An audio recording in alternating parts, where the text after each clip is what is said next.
I bought some storybooks for my son. He was then 7. I began to read him these stories.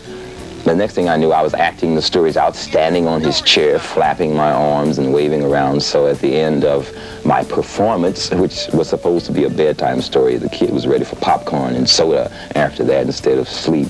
And so I knew then I had something. I could perform comedy, I could perform acting, and I could do poetry, and I could wrap it all up in a package called storytelling. The old man thought he heard something in the wind. He stopped, he listened, the wind blew. A voice came through the wind. Who's got my golden arm? The old man said, So he started walking faster, and then he stopped. He said, wait a minute, Jib, that had to be your imagination.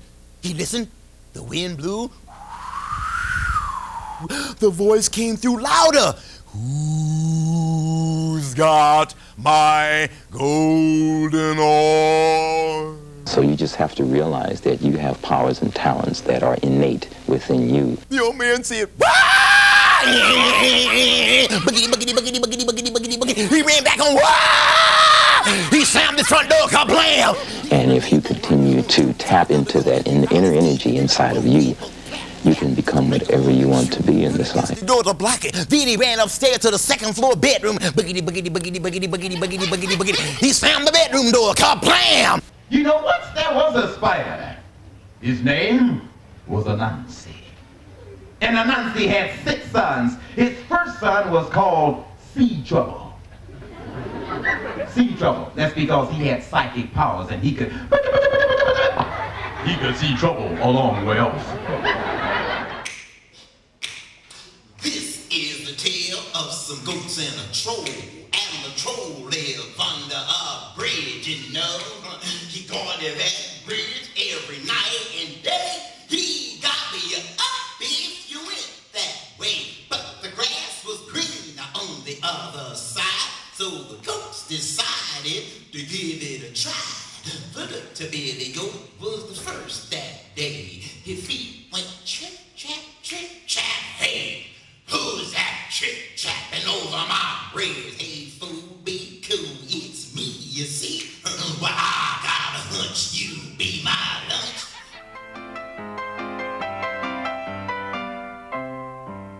Does anybody recognize that music?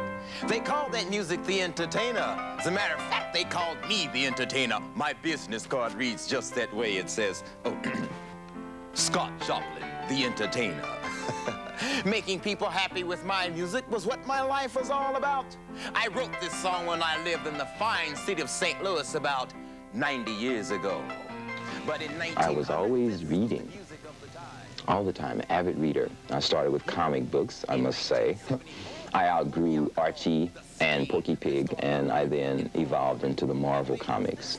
And I was fascinated by this literature, these comic books, because they introduced me to all sorts of new words, and that led me into reading the dictionary.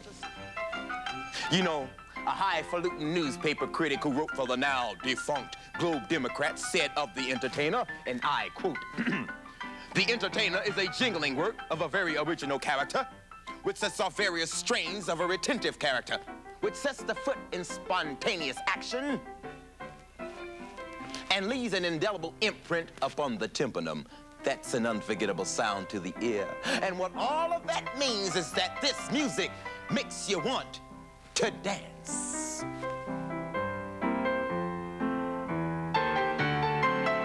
Where they sat on mom or dad's lap or sat in grandma or grandpa's lap and listened to stories as a child. When they were in grade school, they listened to stories being told by their teacher or the librarian. And bedtime stories, campfire stories. We all have that need to hear stories. Then he pulled out a knife, so I gave it off because of fear of my life.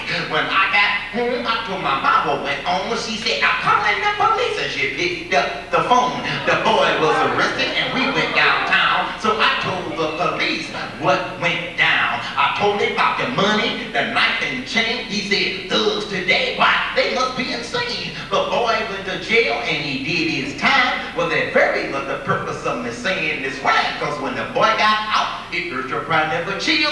Later on that year, the young boy was killed. Well, the story is told, and I'm gonna go home by the way LGA stands for Leave Gangs Alone.